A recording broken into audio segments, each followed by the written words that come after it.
In the 3 years between 2020 and 2023, Indian industrialist Gautam Adani did something astonishing. He became the world's third richest man, adding over $100 billion to his personal fortune. The stock prices of his 7 key companies skyrocketed by an average of 819%. But what if that entire fortune was built on a lie? What if it was the result of a decades-long scheme of brazen stock manipulation, accounting fraud, and money laundering, orchestrated through a labyrinth of offshore shell companies controlled by his own family? On January 24, 2023, a small American short-selling firm, Hindenburg Research, published a report they called the largest con in corporate history. It accused the $218 billion Adani Group of pulling off a fraud so massive it threatened to shake the foundations of the Indian economy. What followed was a stock market crash that wiped out over $100 billion in value in just 2 weeks. This is the story of the Adani Group, a story of incredible wealth, staggering allegations of corruption, and a family that played the game better than anyone else.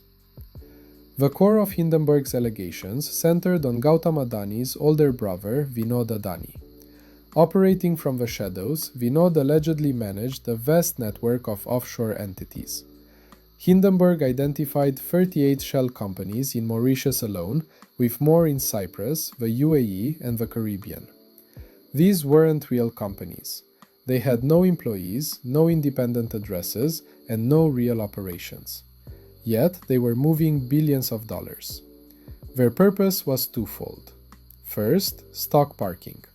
Indian law requires that at least 25% of a listed company's shares are held by the public to prevent insider manipulation.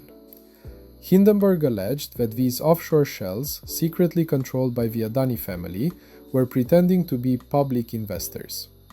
This allowed the Adanis to bypass the law, control the majority of their company stock, and artificially inflate the prices.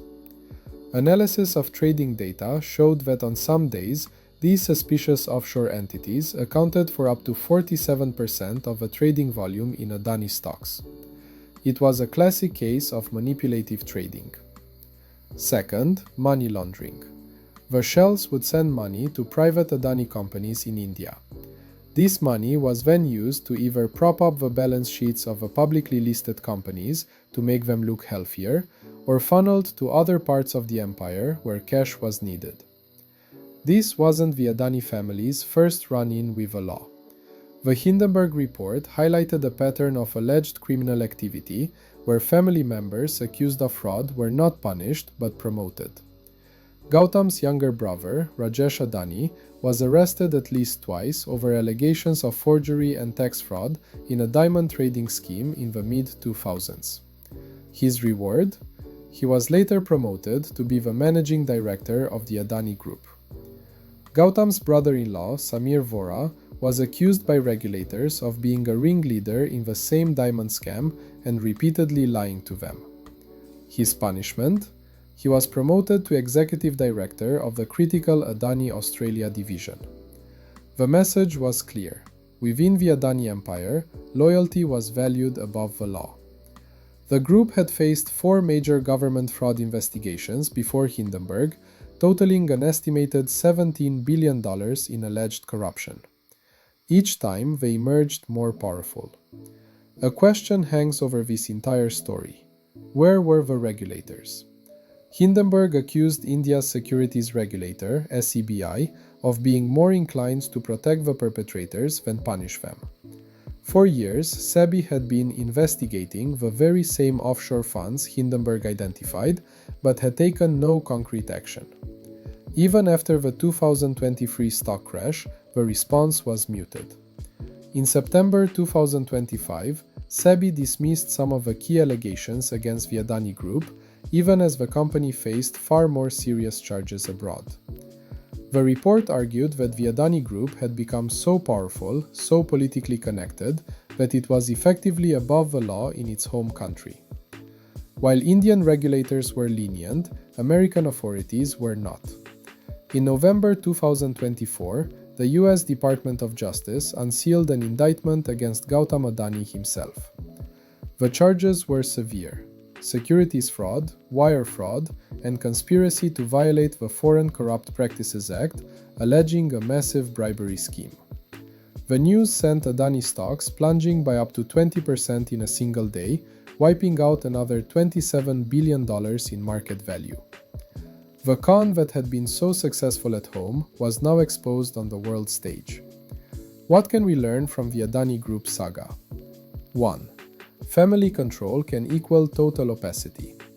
With 8 of the 22 key leaders being Adani family members, the group operated like a private kingdom, not a public company. This allowed them to move billions with little oversight. Lesson 1. Extreme family control is a major red flag. 2. Offshore havens hide big sins. The Adani case is a masterclass in using offshore shell companies to manipulate markets and hide money. Lesson 2. When a company's ownership is a maze of offshore entities, there's usually a reason. 3. Regulators are not always your friend. The failure of Indian regulators to act for years shows that you cannot always rely on the official watchdogs. Lesson 3. Powerful companies can capture the very institutions meant to regulate them. 4. Crime can be global. From a diamond scam in India to shell companies in Mauritius to a bribery indictment in the United States, the Adani scandal is a global story. Lesson 4. In today's world, financial fraud knows no borders. Despite the scandals, the stock crash, and the US indictment, the Adani Group remains one of India's most powerful companies. Gautam Adani is still one of the richest men in the world. The story is far from over, but it serves as a powerful reminder that behind the greatest fortunes can lie the greatest deceptions.